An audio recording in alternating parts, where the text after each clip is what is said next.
So hey guys, this is Abhishek and you are watching chem Shraddha. तो चलिए आज topic start करते हैं क्लास 12 का सॉलिड स्टेट, जो कि चैप्टर नंबर फर्स्ट है एनसीईआरटी का। और ये चैप्टर पिछले साल आपकी सिलेबस से हटा दिया गया था और इस साल ऐड कर दिया गया है। तो चलिए इस चैप्टर को स्टार्ट करते हैं। स्टार्ट करने से पहले आपको एक मेन चीज बताना चाहता हूं, और वो मेन चीज क्या है कि इस चैप्टर को पढ़ने के लिए इस चैप्टर को आप सबसे अच्छा तब कर सकते हैं, मोस्ट प्रोबेबली इसमें से 4 या 5 नंबर का क्वेश्चन आते हैं, ठीक है, 2 मार्क्स के या 3 मार्क्स के जैसे भी आते हैं। लेकिन सबसे पहले आपको इस चैप्टर बहुत इजी चैप्टर है, लेकिन इस चैप्टर को करने के लिए आपको इमेजिनेशन पावर आपकी बहुत ज्यादा स्ट्रांग होनी चाहिए। जितनी ज्यादा आपकी इमेजिनेशन पावर होगी उतना ज्यादा आप इस चैप्टर को अच्छे से कर पाएंगे, ठीक है। तो मान लो सॉलिड है कोई, अब हमें सॉलिड की प्रॉपर्टीज अगर हमें पता है, इस चैप्टर में नॉर्मली सॉलिड के बारे में पढ़ेंगे, लिक्विड के बारे में हम थोड़ा बहुत फिजिक्स में पढ़ लेते हैं, गैसेस के बारे में सॉलिड मैटर 3 फॉर्म में एग्जिस्ट करता है, solid, liquid and gas. Solid के बारे में हम केमिस्ट्री में पढ़ते हैं, लिक्विड के बारे में हम पढ़ लेते हैं दूसरे उसमें फिजिक्स वाले चैप्टर में, फ्लड में, ठीक है। अब सॉलिड के बारे में स्टार्ट करते हैं।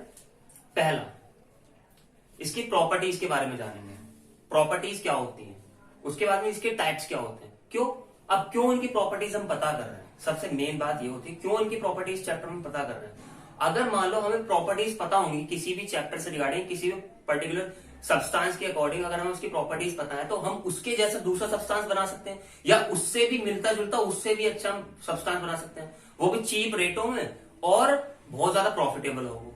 तो जैसे पहला एग्जाम्पल जैसे कि एनसीईआरटी में दे रखते हैं, पहला आता है सिलिकॉन चिप, सुपर सेमीकंडक्टर्स जो आते हैं आपके, पहला आता है सिलिकॉन चिप। तो क्या होती है सिलिकॉन चिप? आपने देखा होगा पहले जमाने में फ्लॉपी डिस्क चला करती थी। फ्लॉपी डिस्क नॉर्मल सीडी आपने देखी होगी, डीवीडी जो रहती है उससे थोड़ी छोटी होती थी वो, लेकिन वो बहुत ज्यादा कम स्पेस लेती थी।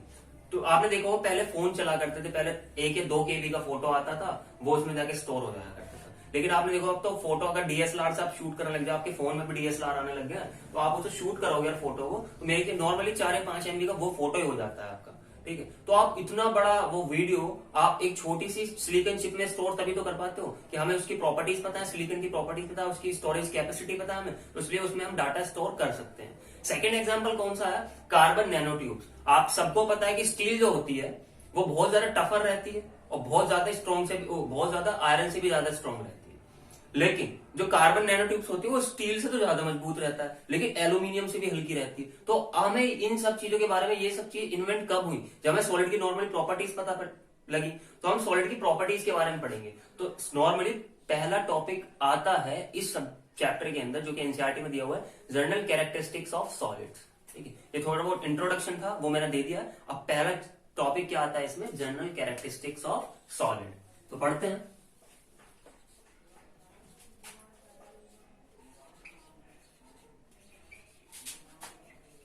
General characteristics of solid.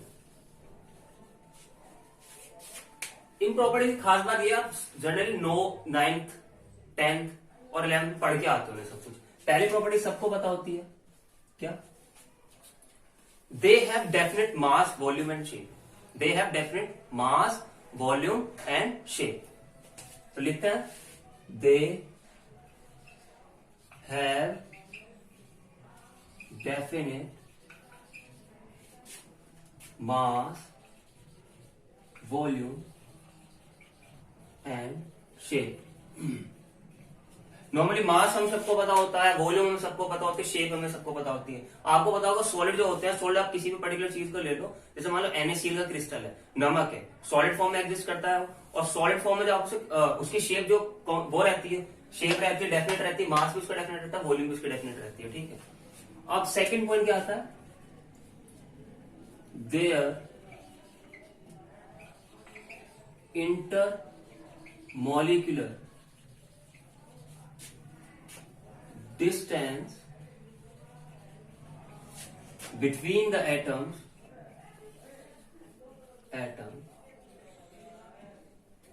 the intermolecular distance between the atoms are very short। अब इंटरमोलिकुलर डिस्टेंस आप सबको पता होगा, क्या क्या होती है इंटरमोलिकुलर डिस्टेंस? मान लो एक सॉलिड है, इसकी स्ट्रक्चर ये है, इसमें एटम्स ऐसे रहते हैं, अब भाई ये एटम्स हैं, इन्हें कुछ और मत समझ लेना, बहुत सारे धुरंधर होते हैं कुछ और भी समझ लेते हैं ऐसे।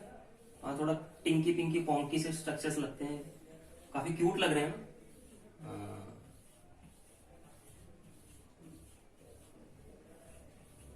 अब मैंने क्यूट बोल दिया, सबको अपनी अपनी याददाश्त में कुछ ना कुछ याद आ रहा होगा क्यूट कौन होते हैं हमारे लाइफ में, ठीक है।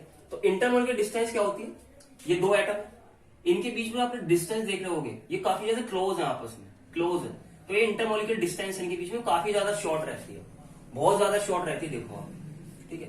तो जब बहुत ज्यादा शॉर्ट रहती है, कॉन्स्टिट्यूएंट पार्टिकल्स के बीच में जो डिस्टेंस है वो बहुत ज्यादा शॉर्ट है, तो क्या होगा, ये एक डेफिनेट शेप में रहेंगे। थर्ड पॉइंट क्या आता है इसका,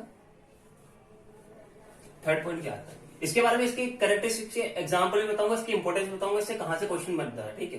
थर्ड पॉइंट पढ़ते हैं, इसका क्या होता है, देयर इंटर मॉलिक्यूलर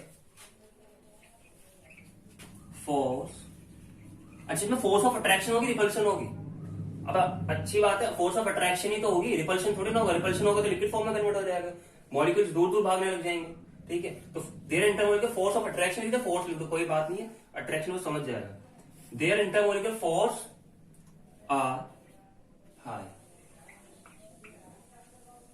अब इंटरमोलिकुलर फोर्स क्या होती है, सपोज है कि ये एक क्रिस्टल है, ये एक मॉलिक्यूल है, आयन या एटम कुछ भी समझ लो आप, मान लो ये NaCl का क्रिस्टल है पूरा, ये Na पॉजिटिव और Cl नेगेटिव, इनके बीच में कौन सी फोर्स लग रही होगी, इलेक्ट्रोस्टैटिक फोर्स लग रही होगी, डायपोल डायपोल इंटरेक्शन लग रहा होगा, डायपोल डायपोल इंटरेक्शन सबको पता है, डायपोल होता क्या है, इसमें पॉजिटिव चार्ज हो इसमें नेगेटिव चार्ज हो, डायपोल डायपोल इंटरेक्शन होता है, तो Na पॉजिटिव और ये Cl नेगेटिव है, इनके बीच में कुछ ना कुछ फोर्स लग रही होगी, इलेक्ट्रोस्टैटिक फोर्स लग रही होगी, तो उसी इलेक्ट्रोस्टैटिक फोर्स को इंटरमोलिकुलर फोर्स बोल दिया गया है यहाँ पर, ठीक है। वो बहुत ज्यादा हाई रहती है, दैट्स वाई कंप्रेस फॉर्म में मिलेंगे आपको सॉलिड सारे के सारे, ठीक है, इन्हें आप हाथ से कंप्रेस नहीं कर सकते, ठीक है, बहुत ज्यादा टाइट रहते हैं, ठीक है, इसीलिए एक टाइटली पैक्ड रहते हैं, तो इनकी इंटरमोलिकुलर डिस्टेंस जो रहती है बहुत ज्यादा शॉर्ट रहती है, और इंटरमोलिकुलर फोर्स रहती है बहुत ज्यादा हाई रहती है।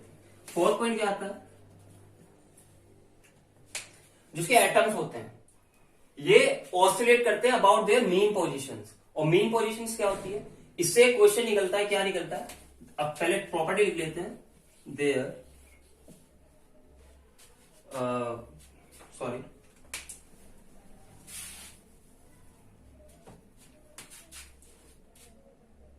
their atoms are oscillating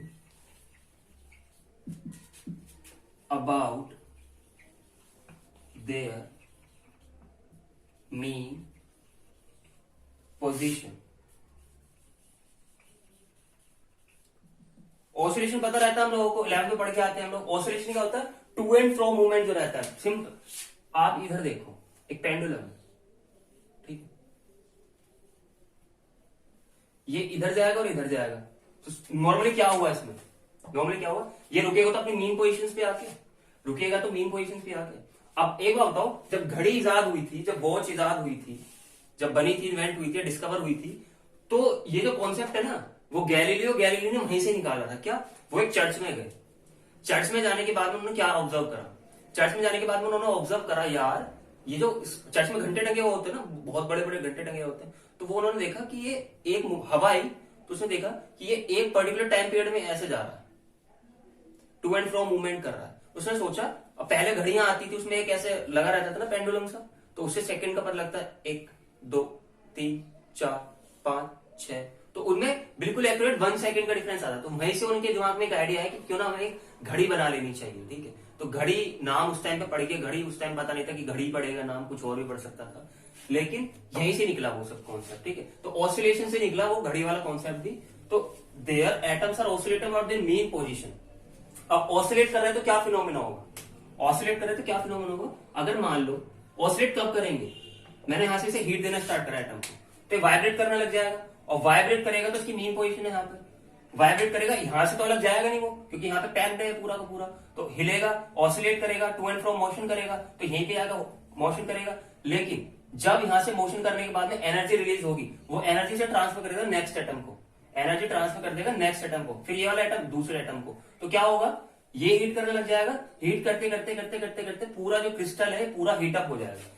simply 8th class में एक एग्जांपल दे रखते हैं, एक्टिविटी दे रखते हैं, क्या, एक रोड रहती है, एक आयरन रोड रहती है, उसे ऐसे टांग के रखते हैं, नीचे हीट देते रहते हैं, नीचे हीट देना स्टार्ट कर दिया उसे, तो जब रोड गर्म होगी तो यहाँ पे इस पे एक मोमबत्ती कैंडल कैंडल टांग दी,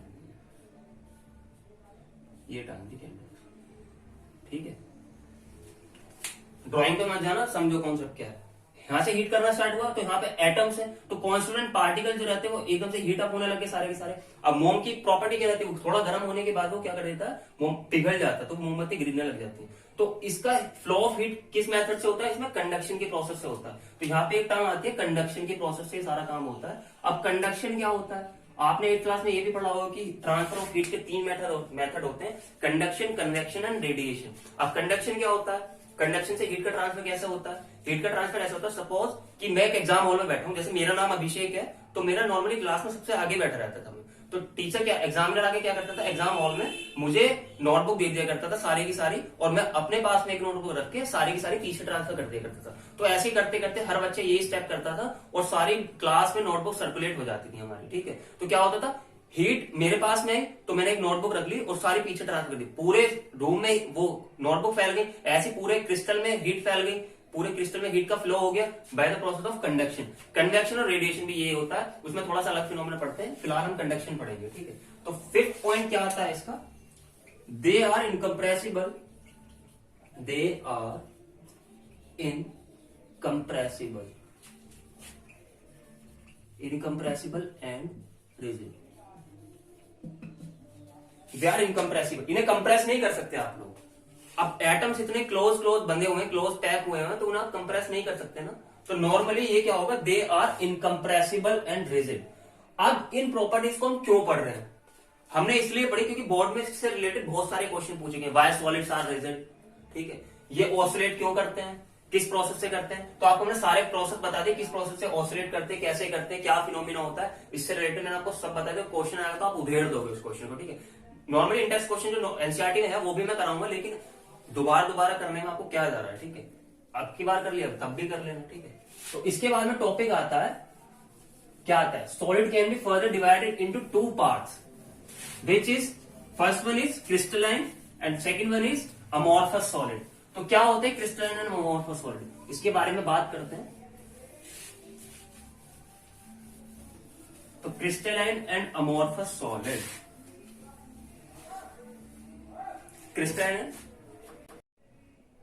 क्रिस्टलाइन और amorphous solid के बीच में डिफरेंशिएट पता करने से पहले मैं आपको एक चीज और बताना चाहता हूं। एनसीईआरटी में दिया हुआ है थर्मल एनर्जी, एक टर्म दी हुई है जिसका रिलेशन दिया हुआ है, थर्मल एनर्जी का रिलेशन टेम्परेचर के साथ में दिया हुआ है और टेम्परेचर का रिलेशन इंटरमोलिकुलर फोर्स के साथ में दिया हुआ है। तो कैसे याद करेंगे इसे हम लोग, जैसे कि टेम्परेचर जो होता है वो इनवर्सली प्रोपोर्शनल होता है आपका इंटरमोलिकुलर फोर्स के, और टेम्परेचर जो होता है वो आपका डायरेक्टली प्रोपोर्शनल होता है थर्मल एनर्जी के।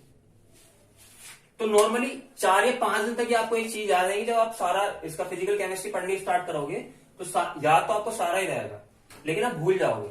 इसे याद करने के लिए ट्रिक है मेरे पास में, क्या, गोलमाल 3 सबने देखी है।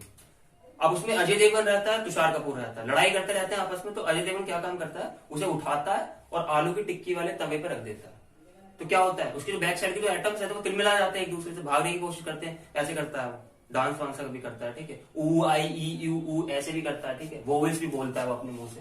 तो क्या चीज होती है उसके बीच में, सपोज दैट एक सॉलिड है, ये एटम्स लगे हुए हैं इसमें, ये एटम्स लगे हुए हैं,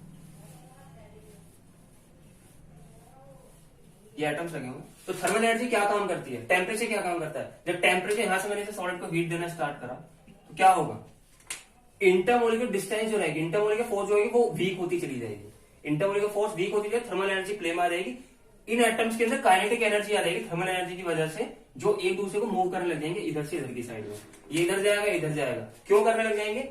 अब टेम्परेचर बढ़ेगा, काइनेटिक एनर्जी आएगी, एक दूसरे से दूर होने लग जाएंगे, जिसकी वजह से सॉलिड किस में चेंज हो जाएगा, लिक्विड में। यही फिनोमेना होता है जो सॉलिड लिक्विड में चेंज होता है, क्यों, उसकी थर्मल एनर्जी हो जाती है ज्यादा, टेम्परेचर ज्यादा हो जाता है, थर्मल एनर्जी भी ज्यादा हो जाती है, इंटरमोलिकुलर फोर्स वीक हो जाती है, that's why solid can be change into liquid, ठीक है। तो ये होता है टेम्परेचर और इंटरमोलिकुलर फोर्स में रिलेशन और टेम्परेचर और थर्मल एनर्जी में रिलेशन। अब टेम्परेचर बढ़ाएंगे तो थर्मल एनर्जी घटेगी और टेम्परेचर घटाएंगे तो थर्मल एनर्जी वो इंटरमोलिकुलर फोर्स बढ़ेगी, सॉरी टेम्परेचर बढ़ाएंगे तो ये भी बढ़ेगा।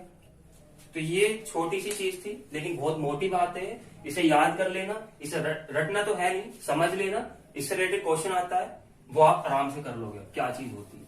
नॉर्मली हमें कॉन्सेप्ट पता होना चाहिए, लैंग्वेज तो हम अपने आप बना लेते हैं, ग्रामेटिकल एरर होते हैं लोग और इतना ज्यादा कोई ध्यान नहीं देता बोलने ग्रामेटिकल एरर पे। मेरा खुद का एक्सपीरियंस है, राइटिंग मैटर नहीं करती है, फिजिक्स केमिस्ट्री और मैथमेटिक्स में राइटिंग मैटर नहीं करती है। मैटर क्या करता है आपका मटेरियल आपने कैसा डाला हुआ अपने क्वेश्चन के अंदर, ठीक है। फ्रेमिंग मैटर करती है, फ्रेमिंग भी हम पढ़ेंगे, क्वेश्चन की फ्रेमिंग कैसे करते हैं। बच्चे को प्रॉब्लम ये भी आती है क्वेश्चंस करने में कि सर हम क्वेश्चन तो हमें सारा आता है लेकिन हम उसकी फ्रेमिंग नहीं कर पाते। कैसे हमें फ्रेम करना है कि बोर्ड में स्टेप बाय मार्किंग होती है, कैसे हमें फ्रेमिंग करनी है क्वेश्चन की जिसमें हम पूरे मार्क्स ला सकें, ठीक है, उसे भी बताऊंगा। तो इसके बाद में बात करते हैं, solid can be divided into two part, that is crystalline solids and amorphous solids.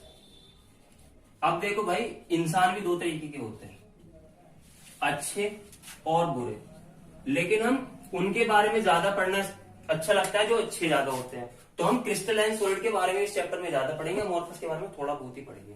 तो इनके बीच में बेसिक डिफरेंस पहला क्या आता है, they have geometrical shape, they have definite geometrical shape, they have definite geometrical shape और they have irregular shape, irregular shape. इनकी definite geometrical shape रहती है और इनकी इर्रेगुलर शेप रहती है। दूसरा, ये लॉन्ग रेंज ऑर्डर रहते हैं, लॉन्ग रेंज ऑर्डर, और ये रहते हैं शॉर्ट रेंज ऑर्डर।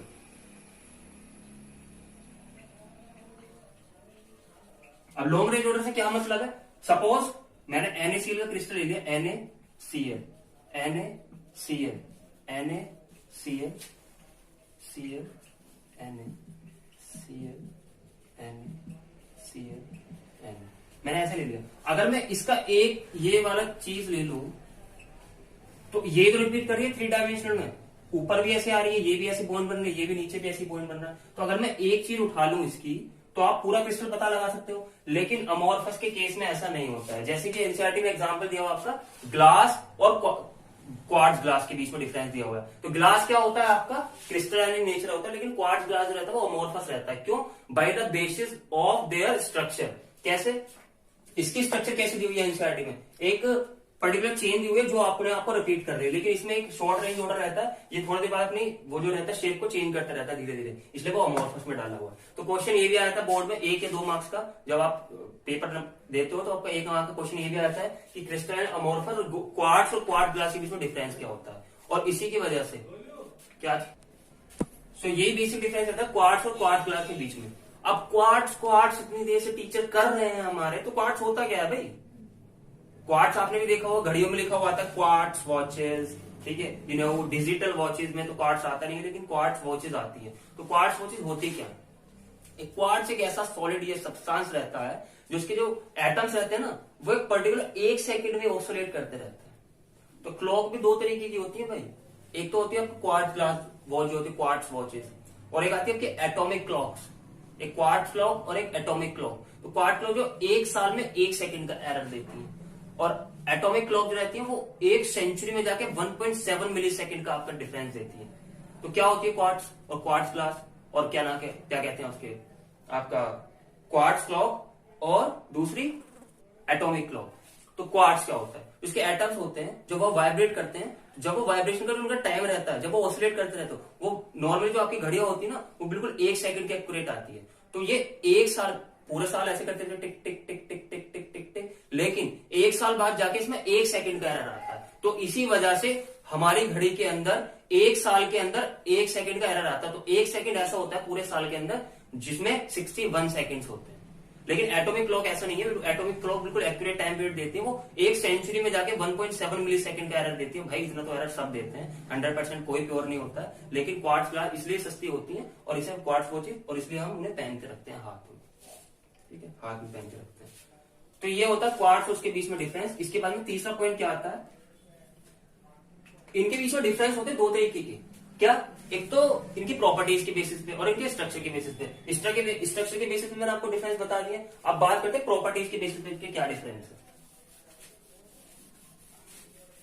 डिफरेंस ध्यान से समझ लेना, क्योंकि इसका क्वेश्चन आना होता है, ये कभी भी टपक पड़ सकता है।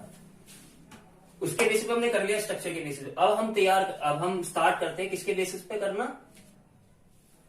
किसके बेसिस पे करना है, उसके प्रॉपर्टीज के बेसिस पे। अब क्रिस्टलाइन सॉलिड को अगर मैं गर्म करता हूं तो डायरेक्टली लिक्विड फॉर्म में कन्वर्ट हो जाते हैं।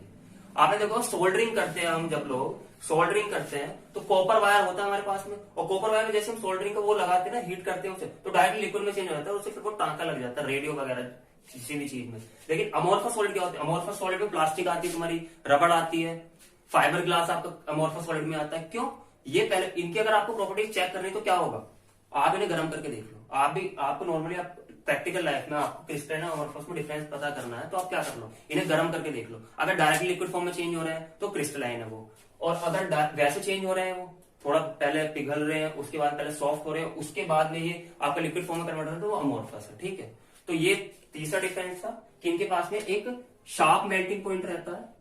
थर्ड पॉइंट, दे है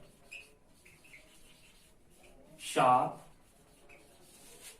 melting point and they don't have sharp melting point। ठीक है, ये भी पता लग गया। अब चौथा डिफरेंस क्या आता है इसमें,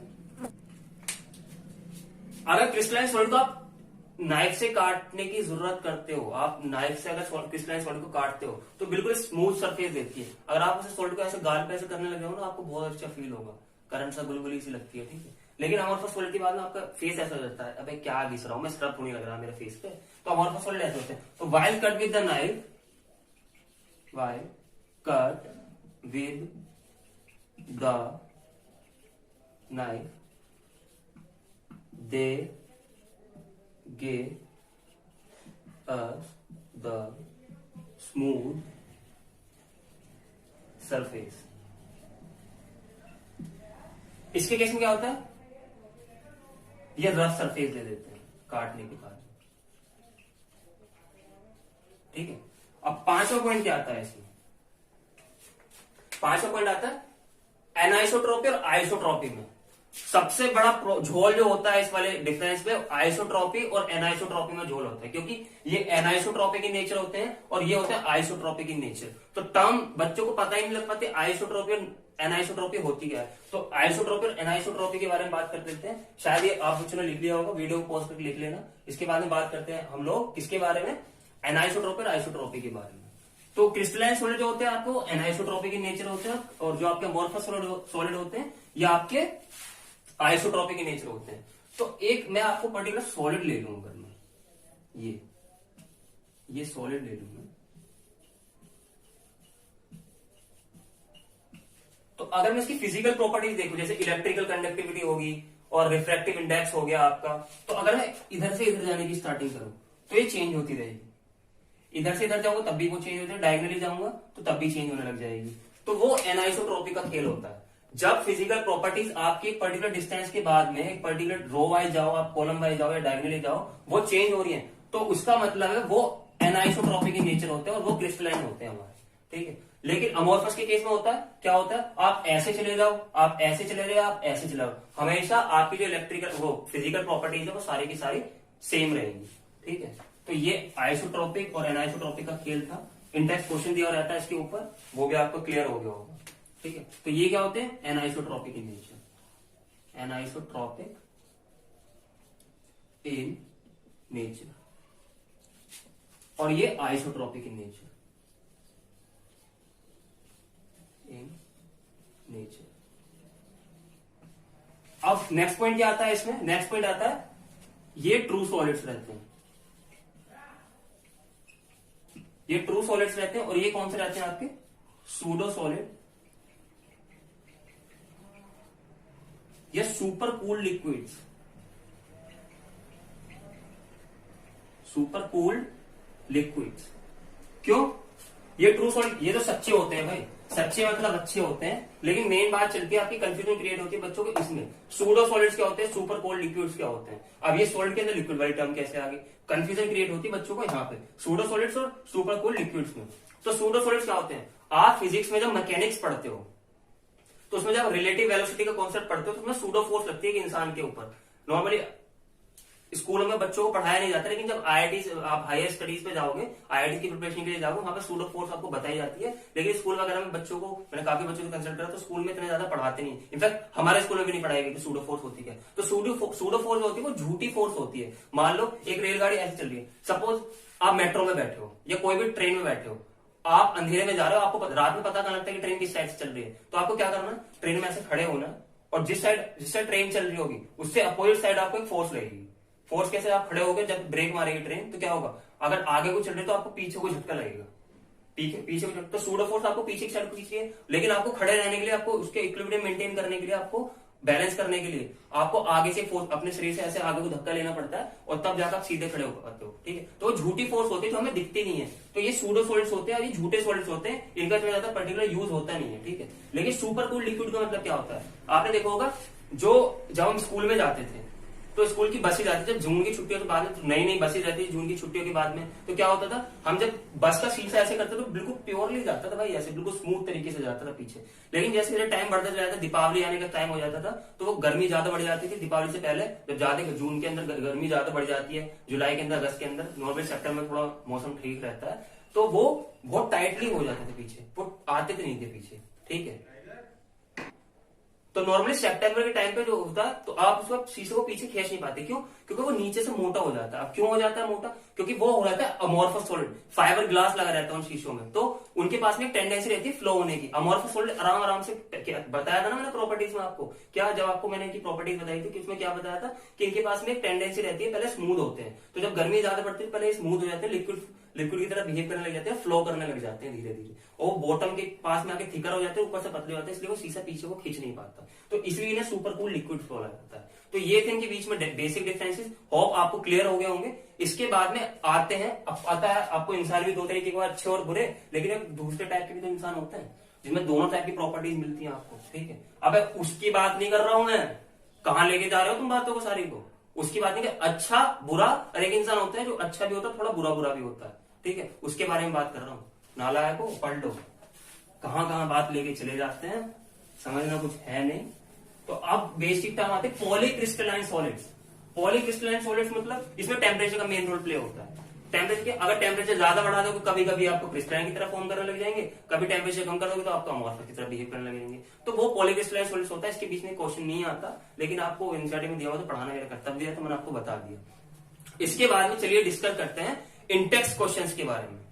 इसके बारे में डिस्कस करते हैं इंटेक्स क्वेश्चंस के बारे में। तो इंटेक्स क्वेश्चंस क्या होते हैं, तो इंटेक्स क्वेश्चन क्या है, तो इंटेक्स क्वेश्चन लेके आते हैं, एनसीईआरटी लेके आते हैं, तब पढ़ते हैं। चलिए स्टार्ट करते हैं इंटेक्स क्वेश्चंस के बारे में। तो पहला इंटेक्स क्वेश्चन आता है आपका, व्हाई सॉलिड्स आर रिजिड, क्यों होते हैं, पता होगा क्यों, इंटरमोलिक्यूलर फोर्स ऑफ अट्रैक्शन इनमें बहुत ज्यादा होती है। तो एक पर्टिकुलर, जैसे मान लो, एक आपको फिगर बना के दिखाऊंगा, ये वाली फिगर है, अब तो बच्चों को रट भी गई होगी, इतनी बार बना दी है, चलो आपके पास बहुत अच्छे तरीके से बनाता हूँ मैं, शायद सुंदर भी लग रही होगी आपको। हाँ, ये तो इंटरमोलिक्यूलर फोर्स ऑफ अट्रैक्शन में बहुत ज्यादा होती है, तो इनके कांस्टेंट पार्टिकल्स एक दूसरे से मूव नहीं कर सकते, तो फिक्स रहते हैं अपनी पोजीशंस पर। ठीक है, तो फिक्स रहेंगे और मूव नहीं करेंगे तो क्या होगा, इनकम्प्रेसिबल इन नेचर होगा। इनकम्प्रेसिबल तो इसकी डेफिनेट वॉल्यूम रहेगी, जो डेफिनेट वॉल्यूम रहेगी तो सॉलिड तो रिजिड होंगे ही भाई। तो ये क्वेश्चन का आंसर था, सिंपल। सेकंड क्वेश्चन पढ़ते हैं हम लोग, why do solids have a definite volume. अब ये तो बताया, वॉल्यूम डेफिनेट कब रहेगी, जब कॉन्स्टिट्यूएंट पार्टिकल फिक्स रहेंगे, पैक्ड रहेंगे और एक दूसरे से मूव नहीं कर पाएंगे, तो क्या होगा, डेफिनेट वॉल्यूम भी रहेगी।